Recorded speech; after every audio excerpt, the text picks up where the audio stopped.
We have here a Fi-Cord model 300A.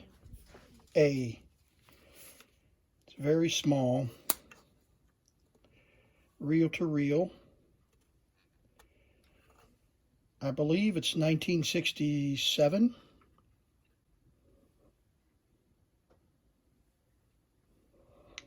Transistorized.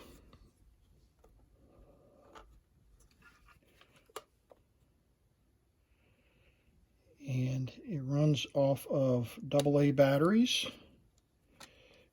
which slide into this tube right here. 3 AA's. It has volume control here, an accessory socket, which we'll talk about in just a moment. And then it uses just a push button control here for stop, fast forward, playback, and record. That has an external interface connection here, which we'll also look into. It has a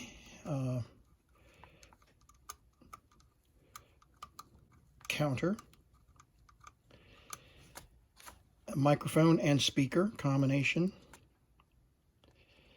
and it is a capstan drive. Right there's the pinch roller. Let's see if I can get enough light in here. Maybe we can zoom in.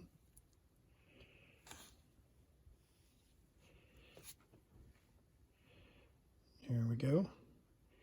We'll zoom in on that. The unit is made in Switzerland, as you can see from the stamp right there on the case. It's very well made. This one comes with the original reels, and the reels are a little unusual. They don't use the standard cassette type reel, so they're a proprietary reel. It's a serial number there.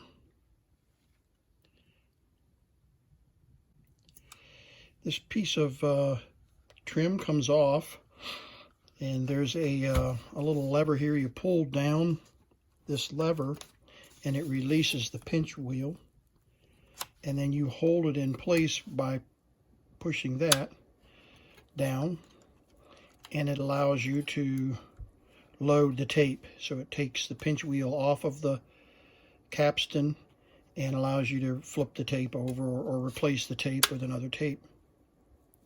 It's got a beautiful clear plastic cover. It's in gorgeous condition. And it also has a little metal flap right here that's designed to allow you to slip a little card under here and write the counter and the subject of what you're talking about. So from 0 to 100, you might be lecture 1, and then from 100 to 110, lecture 2, and so on and so forth.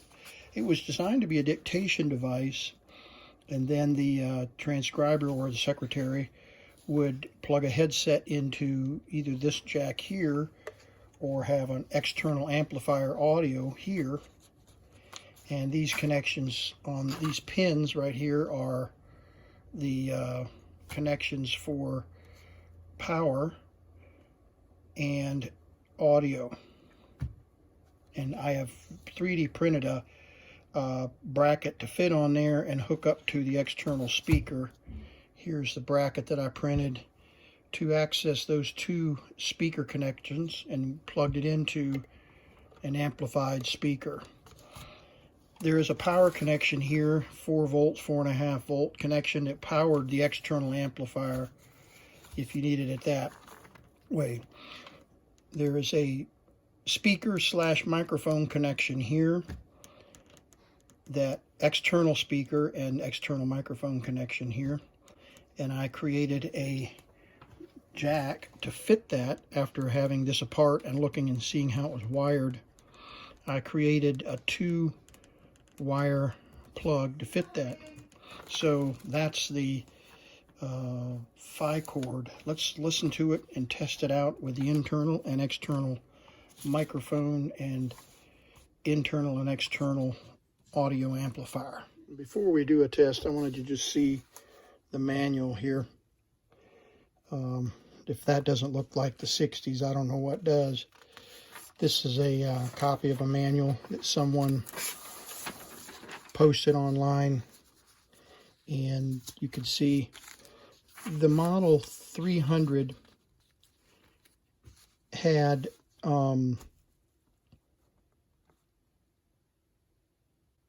was a dual track. Yeah, dual track, which is this one. So you could flip it, or a half track, I guess you would call it.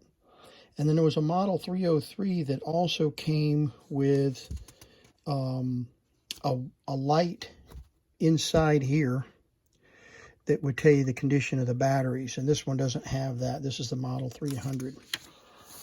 You could buy tapes. The 300 is a 2-track. The 303 is a single track recorder. Then they had mailing cartons and these index cards, which I was talking about earlier, that snapped up inside here. And there was an external microphone. You could get the telephone pickup, a portable amplifier that I believe plugged into this, and there was a little screw here, probably a long screw, so the amplifier sat like right here, and then this screw, kind of thumb screw, tightened up, and it was a portable amplifier. Yeah, fits easily into the end of the 5-cord and operates off the battery, so that makes sense. This had 4.5 volts here that operated the amplifier. And let's see, this just explains, it suggested using manganese batteries or mercury batteries. Would give, the use of mercury batteries would give 24-hour use. The regular carbon cells would give about 9 hours of recording playing time. 8 hours. Let's see, you could buy cases for them, which I do not have a case. And their technical specifications, we've already talked about them. If you used regular batteries, it suggested using regular batteries or mercury batteries. 11 transistors, 4 diodes, 24 ounces of weight, 48-minute recording time, 48 minutes. And then this was the, they called it the Swiss Pocket Dictator, and 1968. So the date on this manual says 1967. We can go back to the front page. Yeah, here we go. The front page is 1967 right there. But this is the manual. Orders for parts and feature list. Oh, and an IBM Selectric 1, pretty cool. And there's the device that would slide, you could slide this into, this would slide right into and plug right in there, and it would allow the secretary to use stethoscope, or stethophone they called them, stethophone headphones. And it also had a transcribing control unit that would use a pedal, foot pedal, to control it, fast forward, rewind, and all of that. So there we have the 1967 5-cord Swiss Pocket Dictator Model 300. That looks like Mr. Phelps on Mission Impossible. All right, there was one thing I wanted to test here. All right, this is the side that I recorded a bunch of tests on. And you can hear the motor running in there, and that's one of the things that I wanted to talk about. But what I want to try before I get too far here is I want to pull this tape out and flip it over and just confirm which model I'm actually using here to see if this is actually a 300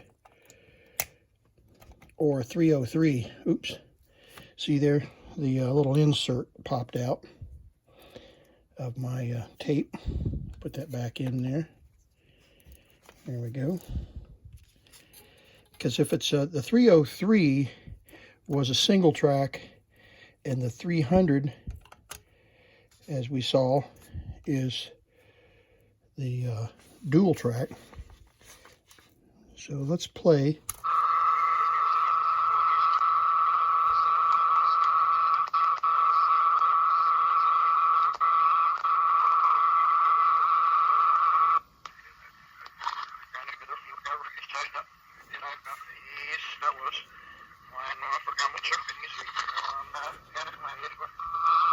Okay, so clearly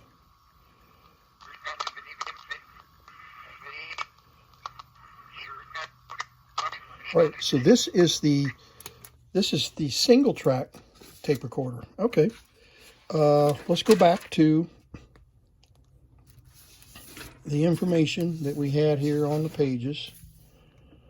And let's see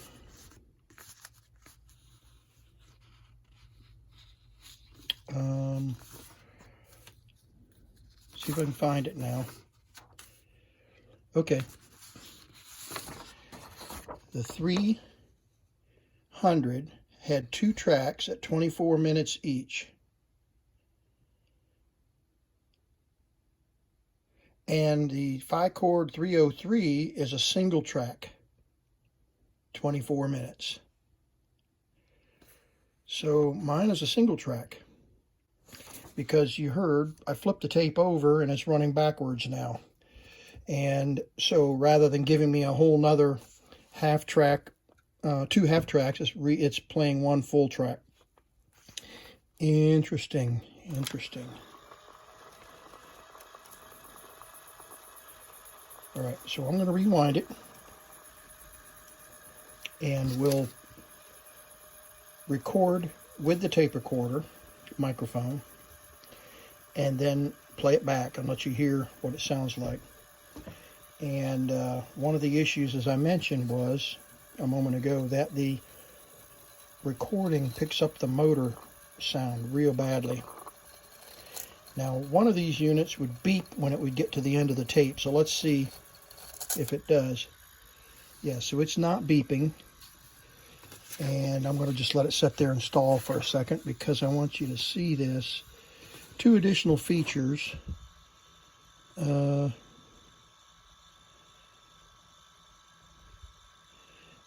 there's no, yeah, see there's no lamp lit up. And one of these had a beep when it would get to the end of the tape. It would have a tone that would play, and this is not doing that. Okay, so let's play.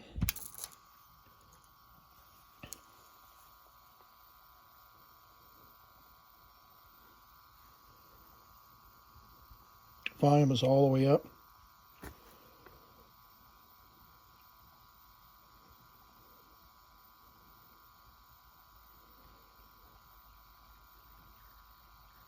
And there's nothing recorded there. So we're going to record something. So I'm going to push the record. Let me let you see the information here. This stop, you press it lightly. To record, you push it all the way in. The same goes for all the rest of these. If you touch it, it'll release whatever mode it's in. And so we're going to press record.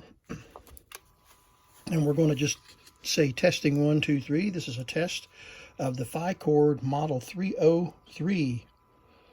At least that's what we think it is, the model 303. So we're testing the recording capability from about a foot away. We probably would stand to do a little better if we walked up a little closer to it. But we're going to just test this and rewind it and see what kind of audio quality we have on the recording. Okay. So let's rewind it and play. say testing 1, 2, 3. This is a test of the 5-core Model 303. At least that's what we think it is, the Model 303. So we're testing the recording capability from about a foot away. We probably would stand to do a little better if we dropped up a little closer to it. And we're going to just test this and rewind it and see what kind of audio quality we have on the recording. Okay, so you see how bad that motor is, that motor sound. So if you've been tracking with me on some of my other videos, you know that I joke about the diamond-studded lapel mic. Here's the diamond-studded lapel mic. It's a really hot microphone. And I created a little cable here that plugs into the accessory socket. So there's a disconnect in this socket on the top. And so when I plug this in, this socket, I'm going to hold it here so I can zoom in. This accessory socket that I made, accessory plug, has an insulated side of this pin and a conductive side of this pin. So what happens is when I plug it in, there's two connectors inside here. When I plug this in, this is the internal microphone wire, and this is the lead that goes to the amplifier for recording. So when they're connected, the internal microphone just goes straight through and goes right in and records audio off of the internal microphone. But when I plug this plug in, I disconnect the internal microphone and connect this microphone onto this lead. So you see how that works? So this side is insulated, and it disconnects this lead and connects this lead to the external microphone. And this other lead is just a ground wire. So let's plug it in. I guess it's working. And let's push record.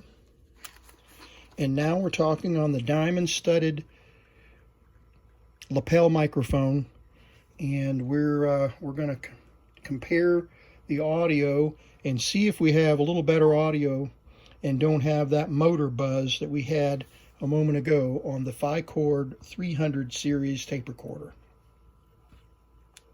Stop. Rewind.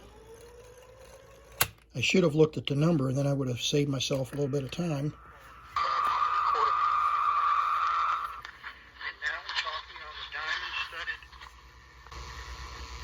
Microphone, and we're going to compare the audio and see if we have a little better audio and don't have that motor buzz that we had a moment ago on the 5-cord 300 series tape recorder.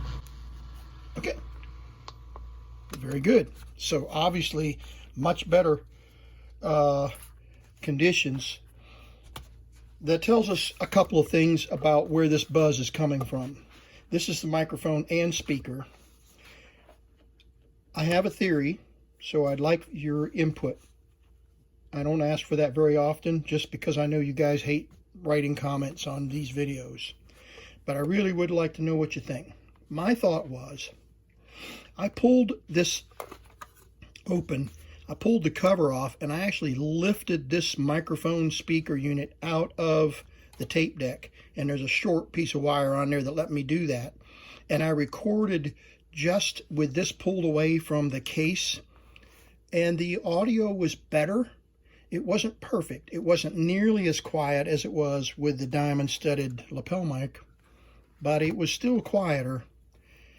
So my theory is that the motor in here that's driving this whole thing, the brushes in that motor are creating enough noise, electrical noise, that when this microphone is anywhere within close proximity of that noise, it's picking it up on the microphone.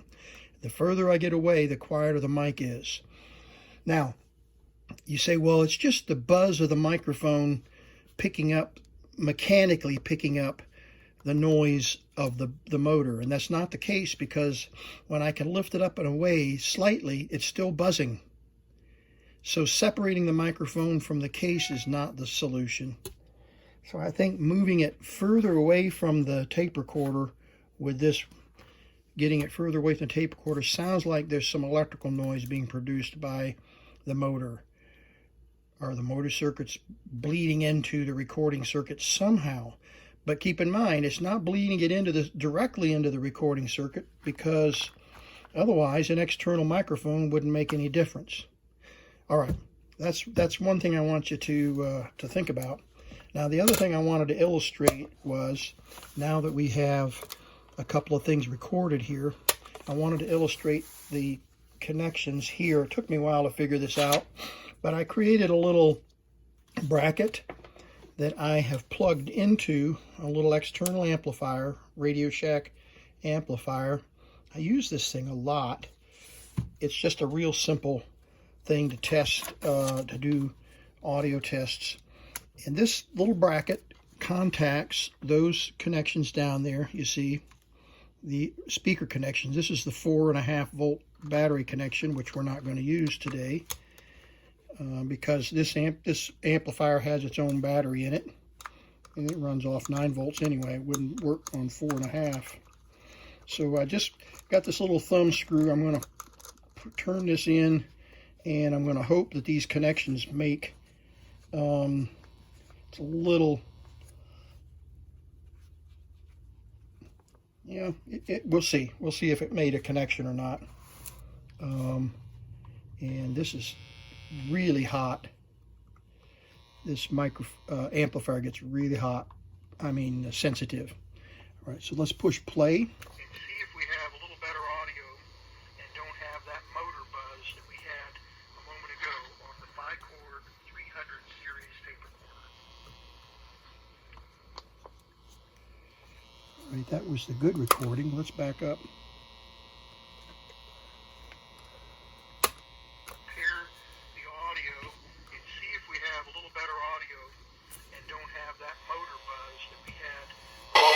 There we go.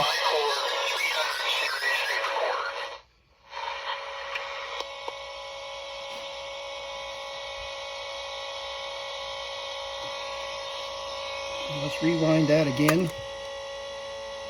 Hear the motor? Hear that motor? It's even coming in.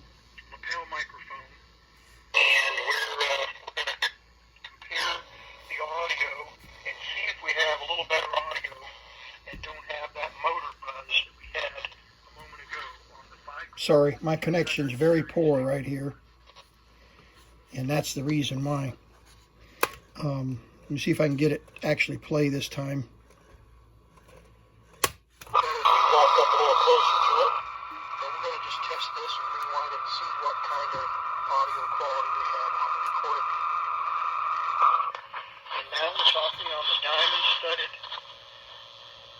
lapel microphone, and we're going to compare the audio. Okay, so we've heard that 25 times, but that's what this does. This, if you had a decent connection here with spring connectors or something, originally that's what they had in mind for the external, the battery, the portable amplifier. So I just wanted to illustrate those connections in case somebody wants to play with these and try to figure out what those connections are. We now know that's what those connections are.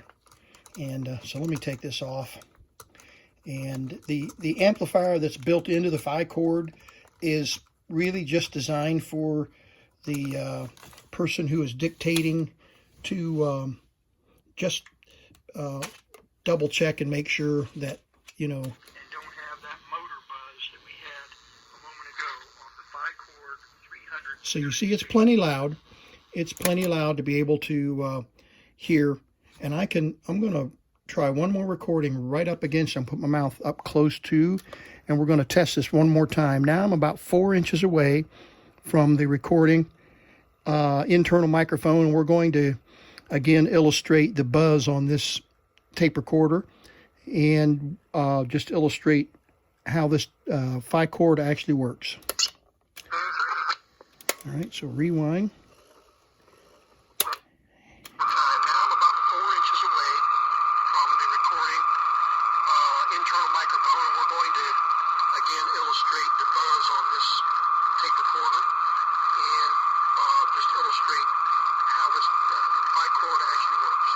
Okay, so that's the phi cord 300 series tape recorder.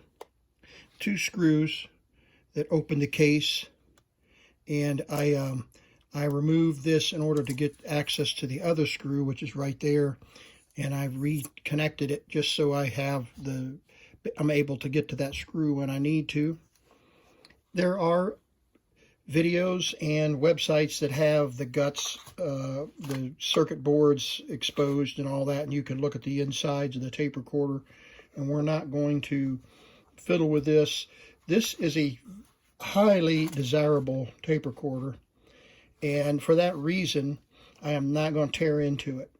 I want it to be original, and I don't want to tear into it. Since it is working to some degree, I don't want to tear into it and risk damaging any of the electronics. So that's the phi cord model 300 or 303, and I believe it is a 303. Again, thank you again for watching, and I hope you enjoyed this demo of the phi cord tape recorder.